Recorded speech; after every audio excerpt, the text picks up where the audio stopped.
akan membahas yang namanya hadis masyhur. Pertama-tama kita bakal perkenalan dulu nih biar lebih akrab ya.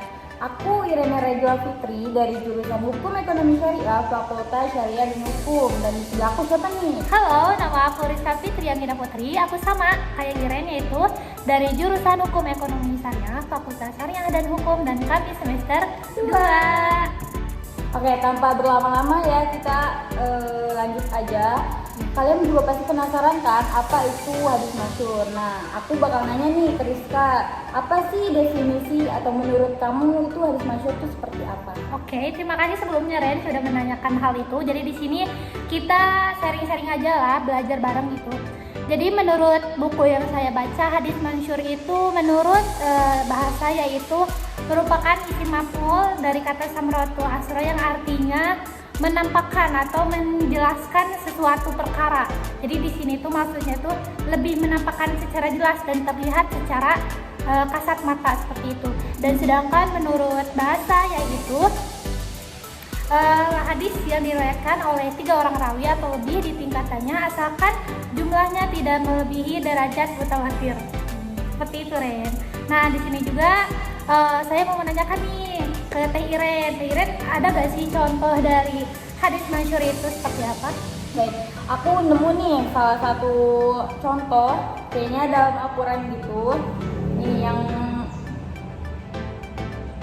Bismillahirrahmanirrahim. Innallaha la yaqbidul ilma tizaan yang tazi'uhu. Sesungguhnya Allah tidak akan mencabut ilmu begitu saja, melainkan Dia mencabutnya. Nah, kita ngalir aja ya.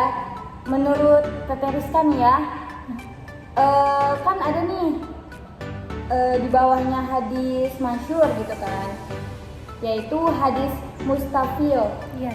Nah, itu apa sih?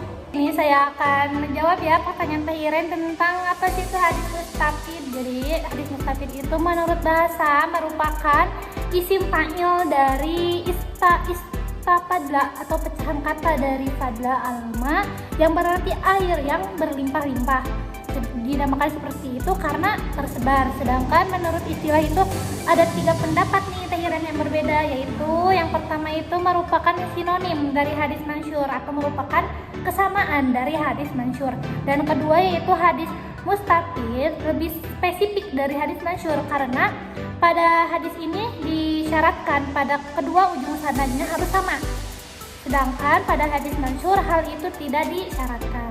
Dan yang terakhir yaitu ada hadis mustafid lebih umum atau general dari hadis masyhur, yaitu berlawanan dengan pendapat kedua. Seperti itu Teh Iren. Oh gitu, baik. Oke, di sini juga Teh Iren, kan ada tuh ya masyhur yang tidak tergolong istilah hadis masyhur dan ada yang iya gitu. Nah, seperti apa sih Teh Iren masyhur yang tidak tergolong istilah hadis masyhur itu? Oke. Apa maksud dari masyhur yang tidak tergolong istilah hadis masyhur itu? Suatu hadis yang telah populer di kalangan tertentu namun tidak memiliki syarat-syarat yang dituntut sebagai hadis masyhur. Hal itu bisa berupa yang pertama, hadisnya hanya memiliki 1 sanad. Yang kedua, hadisnya memiliki lebih dari 1 sanad. Dan yang ketiga, hadisnya tidak memiliki sanad. Gitu, dari Oke. Nah, ada nih pasti jenis-jenis hadis masyhur yang tidak tergolong istilah hadis masyhur. Itu seperti apa sih Kak Rizka? Oh iya, jadi di sini ya teman-teman ada jenis-jenis masyhur yang tidak tergolong istilah hadis masyhur. Saya ada banyak jenisnya, tapi di sini saya akan membacakan salah satu contoh dari hadis yang jenis masyhur yang tidak tergolong istilah hadis masyhur seperti itu Teh Iren.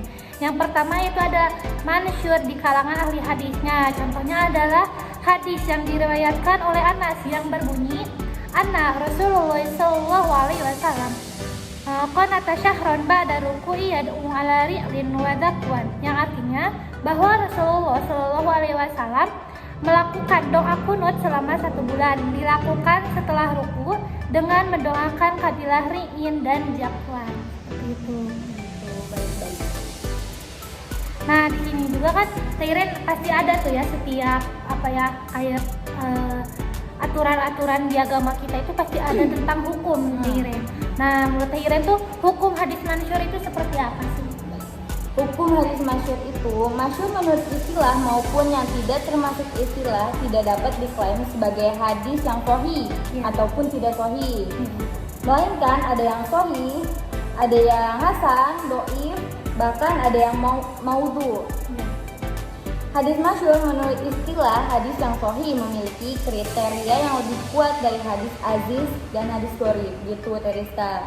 Nah, pasti kalau misalkan ngomongin tentang hadis nih ya, pasti ada kitab-kitab yang dirancang gitu ya oleh para ahli hadis gitu kan. Nah, boleh tahu dong apa aja itu kitab-kitabnya, Teriska?